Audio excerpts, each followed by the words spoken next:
अवांजी समातुन ताईं radio voice of Sindh London. आम्ही ॿुधी रहिया आहियो radio voice of Sindh London. अवांजी ख़िदमत में प्रोग्राम पेश कजे थो ख़बरुनि जी दुनिया। 18 जून 2026 ख़मीस जे ॾींहुं प्रोग्राम ख़बरुनि जी दुनिया साण करे आऊं अवांजी ख़िदमत में हाज़ुर आहियां पंहिंजो मेज़बान हबीब लगारी। सभ खां पहिरियां पेश करियूं था ख़ासि ख़बरूं। सिंध मां खंभे गुम कयल क़ौमी कारकुन बाज़ियाब न थिया। सियासी समाजी तनज़ीमनि पारां क़ौमी कारकुननि जी आज़ादी जी घुर। जामशोरे में बि खंभे गुम कयल नौजवान मंसूर जमाली जी आज़ादी लाइ एहतिजाज। सिंध सरकार बजट में गिलगित बल्तिस्तान लाइ रक़म रखी छॾी। वाइड सिंधी कांग्रेस ऐं ॿियनि तनज़ीमनि पारां सिंध जी बजट में गिलगित लाइ रक़म रखण जी मज़मत। हैदराबाद में अवामी तहरीक जो पाणी लाइ एहतिजाजी मुज़ाहिरो। अमरीकी सदर डोनाल्ड ट्रंप जी हिकु भेरो ॿीहर ईरान खे धमकी। ईरान मुआदे ते क़ाइमु न रहियो त बमबारी कंदासीं। पघार ऐं पेंशन वधायो। कराची में बजट पेश थियण वक़्तु मुलाज़िमनि जो एहतिजाज। इस्लाम कोट में थरकोल जे मुतासिरनि जो मुज़ाहिरो। कोबे सईद खान में बदमनी ख़िलाफ़ धरणो। हैदराबाद में जसकम जो प्रिया कुमारी लाइ एहतिजाज। उडेरो लाल में ॻोठाणनि जो बुनियादी सहूलियतुनि लाइ एहतिजाजी मुज़ाहिरो। हाणे पेश करियूं था तफ़सीली ख़बरूं। सिंध मां जबरी तौर खंभे गुम कयल केतिरा ई क़ौमी कारकुन अञा ताईं टार्चर सेलनि में बांदी बणियल आहिनि, जेके अञा ताईं आज़ादु थी न आहिनि सघिया। सिंध जे मुख़्तलिफ़ क़ौम परस्त सियासी इंसानी हक़नि जे तनज़ीमनि जबरी तौर खंभे गुम कयल क़ौमी कारकुननि जी बाज़ियाबी जो मुतालबो कयो आहे। सिंध सभा समेत मुख़्तलिफ़ तनज़ीमनि पारां जारी कयल बयान में चयो वियो आहे त सालनि खां लापता बणायल केतिरा ई कारकुन अञा ताईं पंहिंजे घरनि ॾांहुं वापसि न मोटिया आहिनि, जंहिंजे करे संदन ख़ानदान सख़्तु ज़हनी अज़ियत ऐं बेचैनी जो शिकार आहिनि। सिंध सभा पारां जारी कयल फ़हिरिस्त मूजिबि लाड़काणे, ख़ैरपुर, कंदकोट, कराची, जामशोरो, घोटकी, हैदराबाद, कोटड़ी, शहदादकोट ऐं ॿियनि इलाइक़नि मां मुख़्तलिफ़ वक़्तनि ते खंभे गुम कयल कारकुननि इंसाफ़ दायो, अयूब कांधड़ो, पठान ख़ान ज़ोराणी, मोहन मेघवाड़, डॉक्टर फ़तेह अहमद खोसो, सुहेल रज़ा भट्टी, काशिफ़ टिगड़, मुर्तज़ा जुणेजो, ज़फ़र चांडियो, सर्वेज नुहाणी, बचल बडाणी, उबैद मीणक, अरसलान शाह, शबीर कमराणी, अलह वधायो महर, एजाज़ गाहू, कयूम ओगाही, नवीद मीराणी, आकिब चांडियो, मोहसिन मगसी, यासिर चांडियो, सर्वेज सरगाणी, रूहल लगारी, अज़ीज़ आकाश, तालिब लगारी, आशिक मगसी, राशिद जलबाणी, आलिम मरी, रमेश कुमार, सिकंदर गोपांग, यासिर लाशारी, गफ़ूर बोज़दार, मोहम्मद ख़ान बोज़दार, हकीम राजड़, मोहम्मद अली चांडियो, फरहान चांग, मंज़ूर जमाली, सुमार मलाह, अज़ीज़ आकाश मरी ऐं मोहम्मद अयूब अञा ताईं बाज़ियाब थी न आहिनि सघिया। सियासी समाजी तनज़ीमनि ऐं सिंध सभा पारां जारी कयल बयान में चयो वियो आहे त जबरी गुमशुदगियूं बुनियादी इंसानी हक़नि, आइन ऐं क़ानून जी खुलियल भञकड़ी आहिनि। सियासी इख़्तिलाफ़ राय खे दॿाइण लाइ माण्हुनि खे खंभे गुम करणु कंहिं बि मुहज़ब समाज में क़बूल नथो करे सघिजे। हुननि मुतालबो कयो त सभिनी गुम कयल कारकुननि खे अदालत आॾो पेश करे क़ानून मूजिबि कार्रवाई कई वञे या खेनि फ़ौरी तौरु आज़ादु कयो वञे। अॻवाननि वधीक चयो त सिंध में सियासी कारकुननि, शागिर्दनि ऐं समाजी सरगर्मियुनि खे मुसलसिल निशानो बणाइण सां ख़ौफ़ जी फ़िज़ा पैदा कई पई वञे, जेका जमहूरी ऐं सियासी आज़ादी जे उसूलनि जे उबतड़ आहे। हुननि गॾियल क़ौमनि, इंसानी हक़नि जे आलमी तनज़ीमनि, वकील बिरादरियुनि ऐं सिविल सोसाइटी खे अपील कई त सिंध में जबरी गुमशुदगियुनि जे मामले जो नोटिस वठी मुतासिर ख़ानदान खे इंसाफ़ फ़राहम कराइण लाइ पंहिंजो किरदारु अदा कनि। बयान में ख़बरदार कयो वियो त जेकॾहिं गुम कयल कारकुननि जी बाज़ियाबी लाइ अमली क़दम न खंया विया त एहतिजाजी तहरीक खे वधीक वसीह कयो वेंदो, क़ौमी तौरु आलमी सतह ते आवाज़ु उथारियो वेंदो। तनज़ीमनि मुतालबो कयो त रियासत क़ानून जी बालादस्ती खे यकीनी बणाए, जबरी गुमशुदगियुनि जो सिलसिलो बंदि करे ऐं सभिनी लापता सियासी कारकुननि खे बिना देर आज़ादी फ़राहम करे।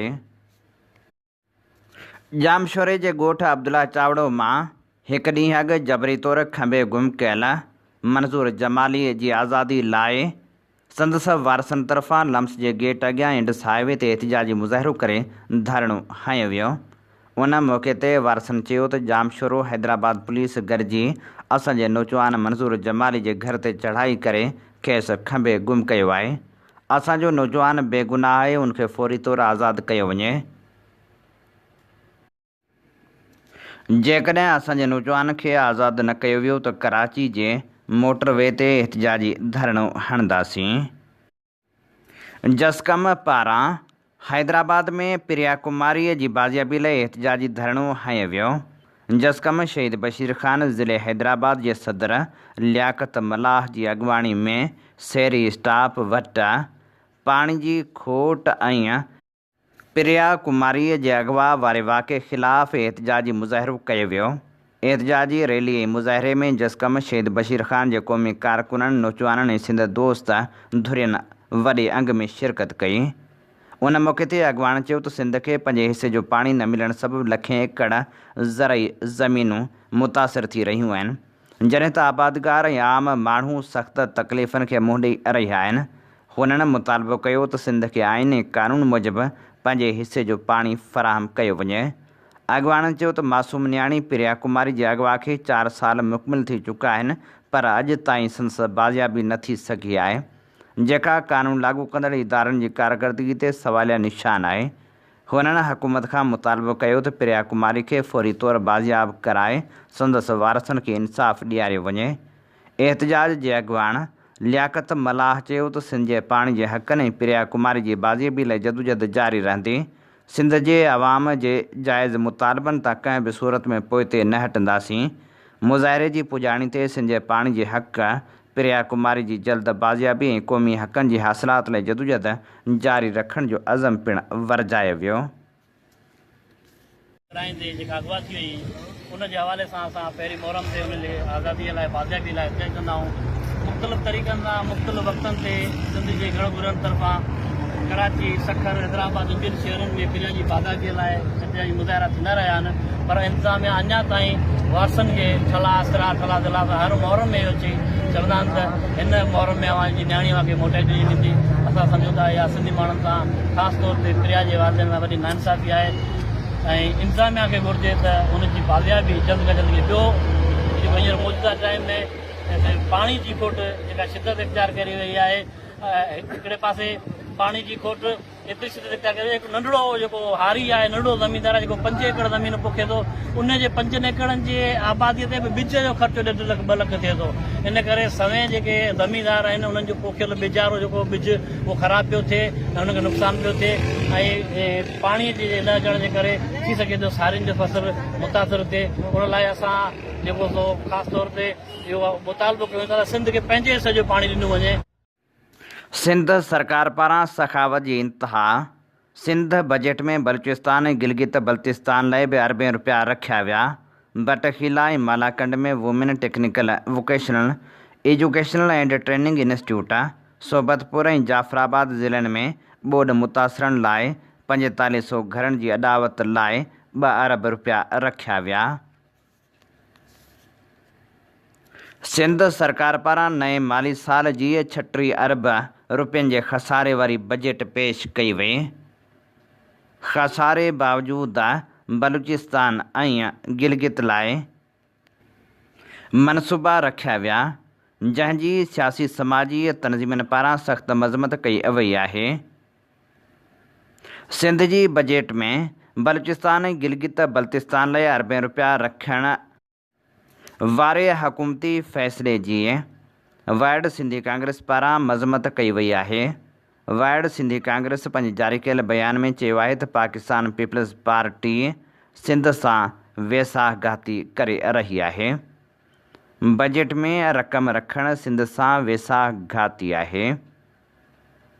नाम्यारे शाइर अयूब खोसे लिखियो, सिंध जी नई बजट में बलूचिस्तान ऐं गिलगित बल्तिस्तान लाइ अरबें रुपया रखिया विया आहिनि। बलूचिस्तान जे ॿोॾि मुतासिरनि लाइ 2 अरब सिंध वफ़ाक़ यानी पंजाब खे सपोर्ट करण लाइ पंहिंजे तरक़ियाती रिथान में कटौती कई आहे ऐं का बि नई रक़म नाहे आंदी वई। सिंध जी तरक़ीअ जो को बि फ़िक्र न आहे। सिंधी असैम्बली में तक़रीर अंग्रेज़ी में पंहिंजी ॿोली खे नज़रअंदाज़ करणु शर्मनाक अमल आहे।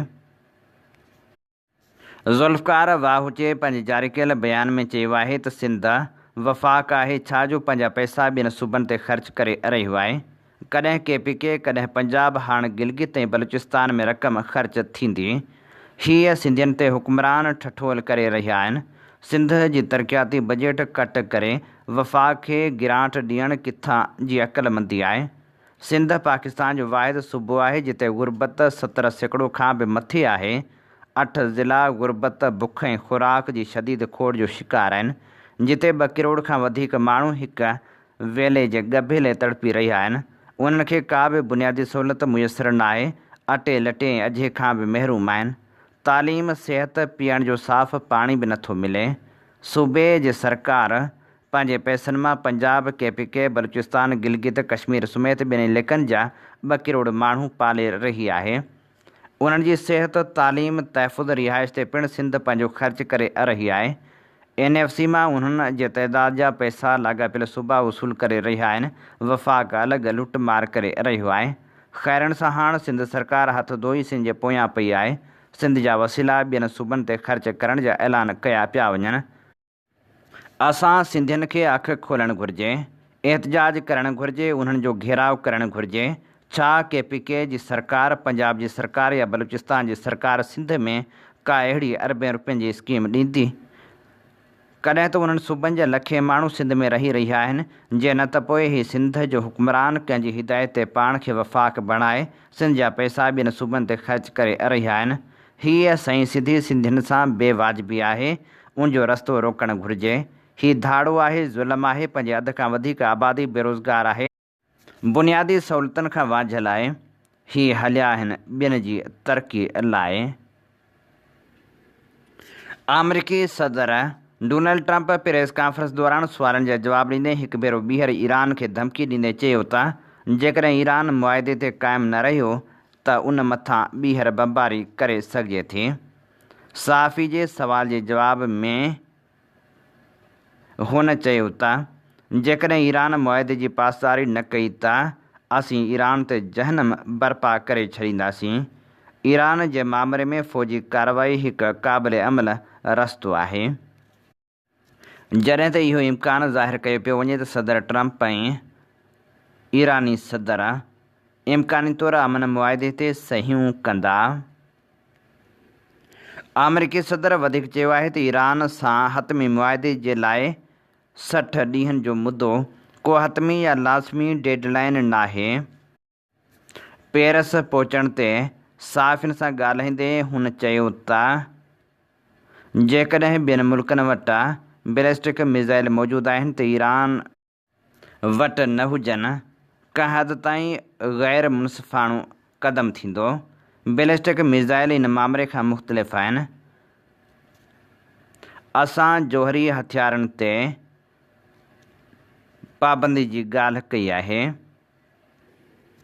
अमरीकी सदर वधीक चयो त ईरान जी नई हुकूमत वधीक समझदार ऐं घटि शिदत पसंदि आहे। हिन अमल ज़रिए हुकूमत में तब्दीली अची चुकी आहे। हुन पाकिस्तान ऐं कतर जे किरदार खे साराईंदे चयो त ॿिन्ही मुल्कनि ॻाल्हियुनि में तमामु सुठो ऐं अहम किरदारु अदा कयो आहे। अमन मुआदे तहत सामूंडी लंघ खे खोलियो वियो आहे ऐं ईरान खे जोहरी हथियार हासिलु करण खां रोकियो वियो आहे। ट्रंप वधीक चयो त अमेरिका ईरान खे का रक़म न ॾींदो, जॾहिं त ईंदड़ ॻाल्हियुनि में ख़लीजी मुल्क बि शामिलु हूंदा। ॻाल्हियुनि जो मर्कज़ ग़ैर जोहरी मामला हूंदा, जिन में ईरान जा बैलिस्टिक मिज़ाइल बि शामिलु आहिनि। ईरान इन ॻाल्हि ते राज़िपो ज़ाहिर कयो आहे त हूअ न जोहरी हथियार तयारु कंदो न ई उन्हनि जी हासिलात लाइ के कोशिशूं कंदो। ईरानी परॾेही वज़ीर अब्बास इराक़ची चयो आहे त मुफ़ाहिमती यादाश्त ते सहियूं थियण खां पोइ 60 ॾींहंदड़ हतमी मुआदे लाइ ॻाल्हियूं जारी रहंदियूं, जिन में जोहरी प्रोग्राम ऐं पाबंदियुनि जे ख़ात्मे जहिड़ा अहम मौज़ू शामिलु आहिनि। ईरान ऐं अमरीका विच में मफ़ाहमती यादाश्त ते सहीअनि वारी तक़रीब जे इंतज़ामनि लाइ पाकिस्तान जे परॾेही खाते जा अमलदार स्विट्ज़रलैंड पहुची विया आहिनि। कराची में सेव सिंध लायर्स कमेटीअ जे सॾ ते सिंध ऐं मुल्क दुश्मन मनसूबनि ख़िलाफ़ सिंध हाई कोर्ट खां प्रेस क्लब ताईं एहतिजाजी रैली कढी वई। रैली में सीनियर कानूनदान अब्दुल वहाब बलोच, आकिब राजपर, अरशद शरर, काज़िम मैसर ऐं ॿिया शरीक हुआ। वकीलनि चयो त 26, 27 ऐं 28 तरमीमनि समेत कंहिं बि सिंध दुश्मन मनसूबे खे क़बूल न कयो वेंदो। हुननि चयो त आइनी तरमीमूं सिंध जे वसीलनि ते कब्ज़े जी कोशिश आहिनि। सिंध जे वसीलनि ते कब्ज़ो करणु न ॾींदासीं, न वरी आइनी तरमीम मंज़ूरु थियणु ॾींदासीं। कराची में सरकारी मुलाज़िमनि पघारनि, पेंशन ऐं अलाउंसिस में 200% वाध लाइ एहतिजाजी मुज़ाहिरो कयो। आपका जे सॾ ते मुलाज़िमनि कराची प्रेस क्लब वारो धरणो हयो। मुलाज़िमनि चयो त पघारनि, मेडिकल अलाउंस, कन्वेंस ऐं हाउस रेंट अलाउंस में 200% वाध कई वञे। बजट मंज़ूरु थियण वक़्तु हुननि CM हाउस आॾो धरणे जी कोशिश पिणु कई। होॾांहुं मुलाज़िमनि जे एहतिजाज बैदि पुलिस सिंध असेंबली ॾांहुं ईंदड़ वेंदड़ समूरा रस्ता कंटेनर लॻाए सील करे छॾिया। पुलिस जी वॾी नफ़री घुराई वई, जॾहिं त क़ैदियुनि वारी वेन ऐं वाटर कैनन खे बि तलब कयो वियो हो। सिंध जे पाणी ते धाड़े 28 आइनी तरमीम ऐं औरतुनि जे क़त्लेआम ख़िलाफ़ अवामी तहरीक ज़िले हैदराबाद तरफ़ां हैदराबाद प्रेस क्लब अॻियां एहतिजाजी मुज़ाहिरो करे बुख हड़ताल पिणु कई वई, जंहिंजी अॻुवाणी अवामी तहरीक जे मरकज़ी सीनियर नायब सदर नूर अहमद कात्यार, सिंधियाणी तहरीक जी मरकज़ी सदर उमरा समो, अवामी तहरीक ज़िले हैदराबाद जे सदर सरमद राजपर, अवामी तहरीक जे मरकज़ी अॻुवान अब्दुल कादिर रांटो, एडवोकेट राहिल भुट्टो, एडवोकेट इज़हार दाऊद पोटो, जाम तमाची, नूर नबी पलीजो, हुसना राहूजो, एडवोकेट अशोक कुमार, सिंधियाणी तहरीक ज़िले अॻुवान सलमा रिंद, इक़बाल अब्बासी ऐं ॿियनि अॻुवाणनि कई। बुख हड़ताल में वकीलनि, शागिर्दनि ऐं औरतुनि, ॿारनि ऐं कारकुननि वॾे अंग में शिरकत कई। अॻुवाणनि ख़िताब कंदे चयो त सिंधु दरिया ते धाड़नि ऐं पाणी जी गैर मुनसिफ़ाणी विर्छ सबबि सिंध जी ज़राइत, माहौलियात ऐं मैशत तबाही जे किनारे ते पहुची चुकी आहे। पाणी जी खोड़ सबबि न रुॻो फ़सुल मुतासिर थी रहिया आहिनि, पर पीअण जे पाणी जो बुरहान पिणु संगीन शक्ल इख़्तियार करे रहियो आहे। सिंध में पाणी जी हथरादू खोट पैदा करे लखें एकड़ ज़रई ज़मीन खे बंजर बणायो वियो आहे। पंजाब जे डेमनि ऐं फील्ड किनारनि जे भरिजण सबबि सिंध में पीअण जो पाणी बि अणलभ थी वियो आहे। इरसा, वफ़ाक़ी हुकूमत ऐं सिंध हुकूमत जी नाअहली सबबि सिंध जे हारियुनि ऐं आबादगारनि खे सख़्तु तकलीफ़ुनि खे मुंहुं ॾियणो पइजी रहियो आहे। पंजाब सरकार खे नाजाइज़ फ़ाइदो पहुचाइण लाइ सिंध जे हिसे जो पाणी रोके पंजाब जा ॿोॾियुनि वारा केनाल वहाया पिया वञनि। इरसा या कंहिं बि इदारे खे सिंध जो पाणी रोकण जो को बि इख़्तियार न आहे, पर पंजाब सरकार सिंध जे पाणी ते कब्ज़ो करे मेरा पानी मेरी मर्ज़ी जहिड़ा फ़ाशिस्ट नारा तख़लीक़ कया आहिनि। वफ़ाक़ ऐं पंजाब सरकार 7 करोड़ सिंधियुनि जो पाणी रोके सिंधियुनि जी नस्लकशी करे रही आहे। सिंध जो पाणी रोके नवां डैम ऐं केनाल ठाहिण पंजाब सरकार जी फ़ाशिस्ट आइडियालॉजी जो हिसो आहिनि। सिंधी क़ौम पीपल्स पार्टी जी सौदेबाज़ी खे रद्द करे थी। पंहिंजे दरिया ऐं धरतीअ जो तहफ़ुज़ करण लाइ जदोजहद तेज़ कई वेंदी। सिंध जा हारी मज़दूर नियाणियूं पंहिंजे दरिया खे बचाइण लाइ जदोजहद तेज़ कंदा। अॻुवाणनि वधीक चयो त 28 आइनी तरमीम वफ़ाक़ी ढांचे, सूबाई ख़ुदमुख़्तियारी ऐं जमहूरी हक़नि ते हमिलो आहे। अहिड़ियुनि तरमीमनि वसीले सूबनि जे आइनी इख़्तियारनि खे महदूद करण ऐं अवाम जे हक़नि खे सलब करण जी कोशिश कई पई वञे, जंहिं ख़िलाफ़ सिंध जो बाशूर अवाम जदोजहद कंदो। हुननि वधीक चयो त सिंध समेत सॼे मुल्क में औरतुनि ते तशदुद, कारोकारी जे नाले में क़त्ल, जबरी शादियूं ऐं ॿियनि ज़ुल्मनि में मुसलसिल इज़ाफ़ो थी रहियो आहे। हुकूमती इदारा औरतुनि जे तहफ़ुज़ लाइ तयारु न आहिनि। औरतुनि जे क़त्लेआम ख़िलाफ़ सख़्तु क़ानूनी कार्रवाई करे तहफ़ुज़ लाइ असराइता क़दम खयां वञनि। अॼु असांजो इहो एहतिजाज अवामी तहरीक ऐं सिंधियाणी तहरीक हैदराबाद तरफ़ां आहे। असांजो ई मुतालबो आहे त सिंध जो जेको पाणी गुज़िरियल 2.5 सदियुनि खां वठी जेको पंजाब चोरी पियो करे। हिन वक़्तु तव्हां ॾिसो था त दरिया जे अंदरि वारी पियो उॾामे। हीउ जेको मुल्क हिननि ठाहियो 1940 जे करारदाद तहत त जेकी सभु समूरनि सूबनि खे बराबरीअ बुनियाद ते हक़ हूंदा, पर हींअर छा थियो आहे त हिन मुल्क जे मथां हिकिड़ो जेको पंजाब आहे उहो मुकमल जो मुकमल तरह सां कंट्रोल करे वेठो आहे। सिंध जो पाणी कोन्हे को, सिंध जो रोज़गार कोन्हे को, ऐं मथां हीउ जेको हींअर ताज़ो 28वीं तरमीम जे ज़रिए सिंध जे जेको वसीलनि ते ई कब्ज़ो करणु चाहिनि था। असांजे सिंध जे ॻिची जो जेको हा कराची आहे उन कराची खे ई वफ़ाक़ जे हवाले करणु चाहिनि था। ऐं हिननि वरी नओं हिकिड़ो वरी हिकु दफ़ो ॿीहर हिननि इहा ॻाल्हि वरी शुरू कई आहे त सॼे मुल्क जे अंदरि नवां सूबा ठाहियूं। ऐं सिंध जे अंदरि ॾिसो था त इहो जेको रोज़ औरतुनि जो क़त्लेआम आहे, रोज़ हिको बि ॾींहुं ख़ाली कोन्हे जो किथे का मासूम जेकी न्याणी आहे उनखे ई कारी जो नालो ॾेई हीउ क़तल कनि था। हिननि सिंध खे चोतरफ़ हिकिड़ो तमामु वॾो हिकिड़ो घेरो कयो आहे।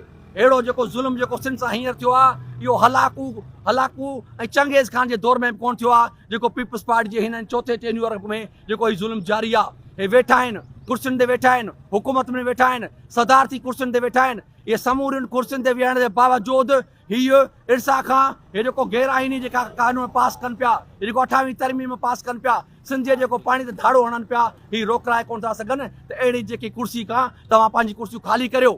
हीअ जेको सिंध जे अंदरि जेको हीअ जेको बदमनी जो जेको राज आहे, जेको औरतुनि जो क़त्लेआम आहे, कराची में हिकु दफ़ो ॿीहर वरी हिन दहशतगर्दनि जे अंदरि जेको हिसाब विझनि पिया। अवामी तहरीक इहो जेको अॼु प्रोटेस्ट आहे असां पूरो तहरीक जो ऐलान कयो आहे। अॼु हिते हैदराबाद में आहे, कल्ह सिंध जे ॿियनि ज़िलनि में थियो, ऐं हीअ जेको असांजी जेकी तहरीक आहे इहा 15 ॾींहंनि ताईं जारी रहंदी।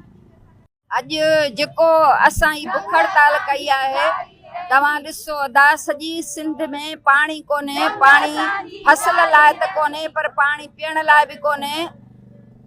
माण्हू उञ पिया मरनि, पखी उञ पिया मरनि, माल उञ पियो मरे, ऐं पंजाब जेको आहे पंहिंजे हिसे खां वधीक पियो पाणी खणे, ऐं सिंध जेका पहिरीं सोकड़े खे मुंहुं ॾिए पई, हाणे वधीक सिंध जेको आहे सोकड़े खे मुंहुं ॾेई रही आहे।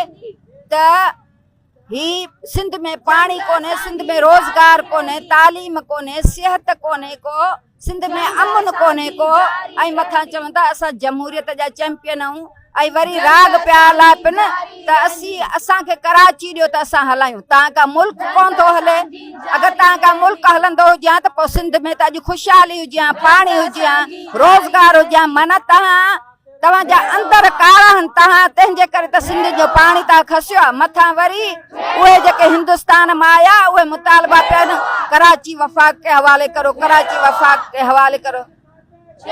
मां उन्हनि दलनि खे चवां थी त कराची को कपिड़े जो ताकियो कोन्हे जो तव्हां हुतां खणी आयो, हाणे तव्हां मुतालबो था कयो वफ़ाक़ जे। कराची कल्ह बि असांजो, अॼु बि असांजो, ऐं सुभाणे बि असांजो रहंदो। कंहिंखे बि ग़लति फ़हमी हुजे त उहा पंहिंजी दूर करे। सिंध जा माण्हू 5000 साल पहिरीं बि विढ़िया आहिनि, अॼु बि विढ़नि पिया, आईंदे बि विढ़ंदा, ऐं पंहिंजा सभु वेर वारींदा। वफ़ाक़ इहा ॻाल्हि गंढ ॿधी छॾे, वफ़ाक़ी सरकार, वफ़ाक़ी इस्टेब्लिशमेंट त सिंधी माण्हू तव्हांखे सवलाईअ सां वेहण कोन ॾींदा।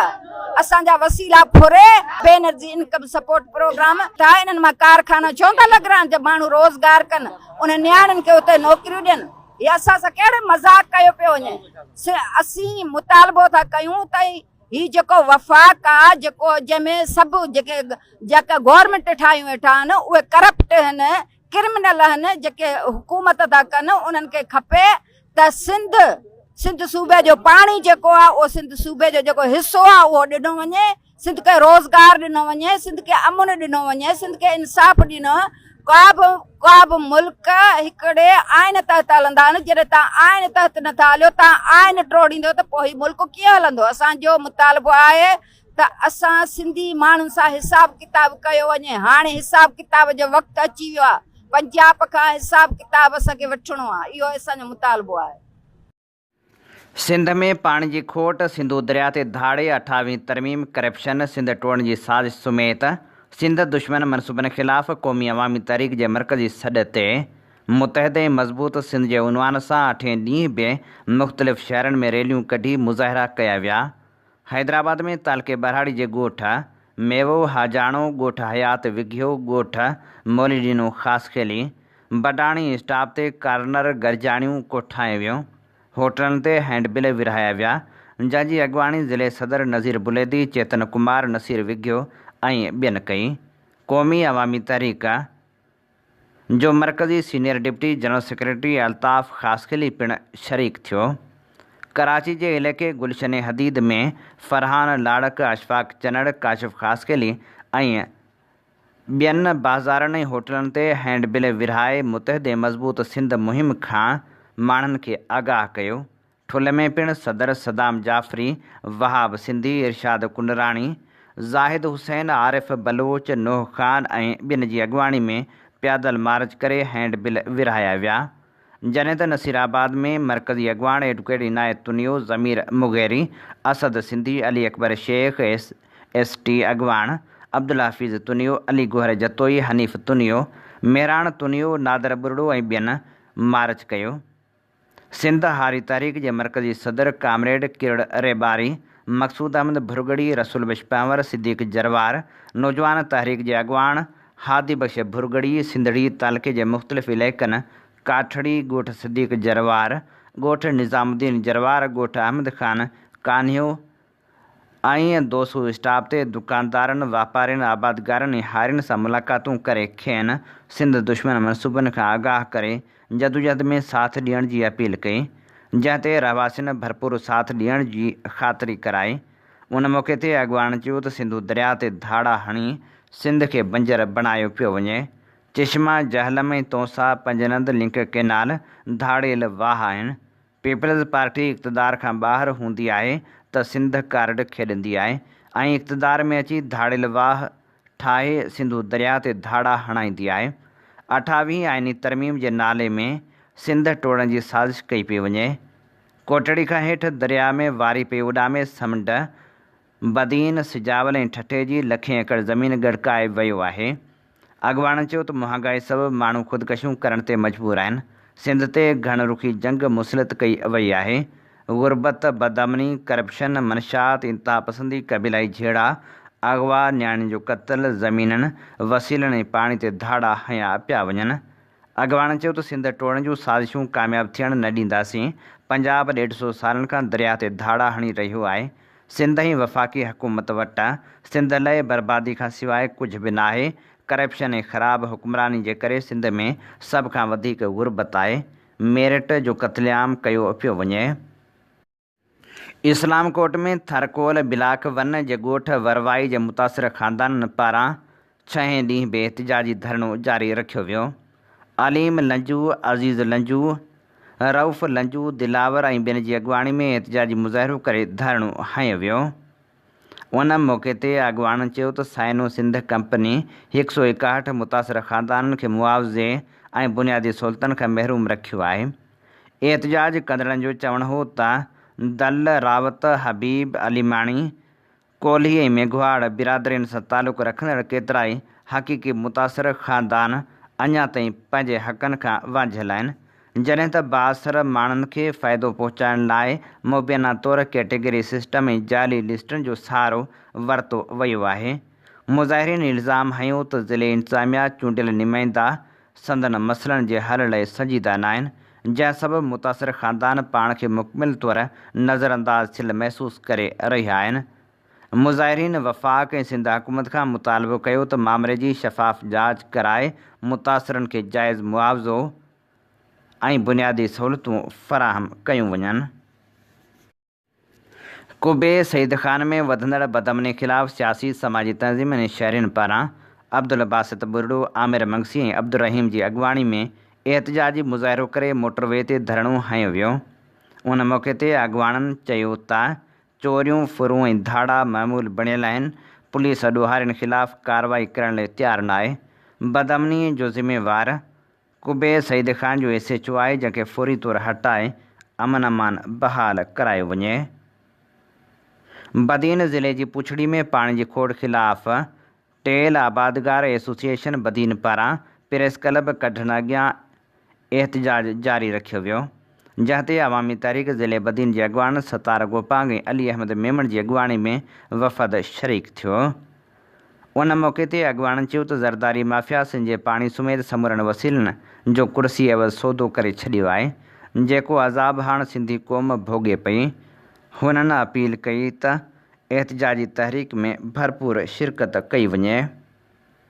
ओडेरे लाल भरसां ॻोठ आलाबख्श मीरजत जे रहवासियुनि ॻोठ जा बुनियादी मसइला हल न थियण ऐं बुनियादी सहूलियतूं न मिलण ख़िलाफ़ एहतजाजी मुज़ाहिरो करे धरणो हंयो।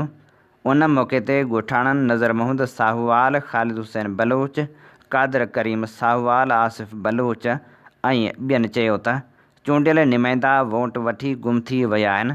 वरियनि खां ॻोठ में को बि तरक़ियाती कमु नाहे थियो।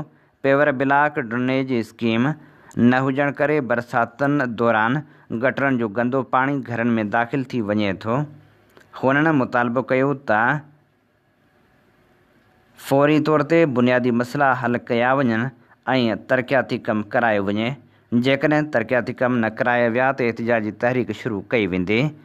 कंदकोट शहर में सेप्को जी नाअहली सबबि अण ऐलानियल लोड शेडिंग ख़िलाफ़ सियासी समाजी जमायतुनि जे कारकुननि प्रेस क्लब अॻियां एहतजाजी मुज़ाहिरो कयो। उन मौक़े ते SUP जे ज़िले सदर ज़ुरियत बजाराणी, ग़ुलाम मुस्तफ़ा मीराणी, दिलमुराद ॾाहाणी, तारिक ख़ान बाजकाणी ऐं ॿियनि चयो त बिजली सिर्फ़ सेप्को जी नाअहली करप्शन सबबि बंदि आहे। शहर जे हर फीडर ते अण ऐलानियल लोड शेडिंग थी रही आहे। हुननि मुतालबो कयो त फ़ौरी तौर ते अण ऐलानियल लोड शेडिंग ख़तमु कई वञे। हीअ असीं अव्हांजी ख़िदमत में पेश करे रहिया हुआसीं ख़बरूं। इन ते ई प्रोग्राम ख़बरुनि जी दुनिया जो वक़्तु पुॼाणी ते पहुचे थो। पंहिंजे मेज़बान हबीब लगारी खे इन साॻी दुआ सां ॾींदा इजाज़त। जेॾहं पेर तेॾहं ख़ैर। अवां जी समातुनि ताईं radio voice of Sindh London.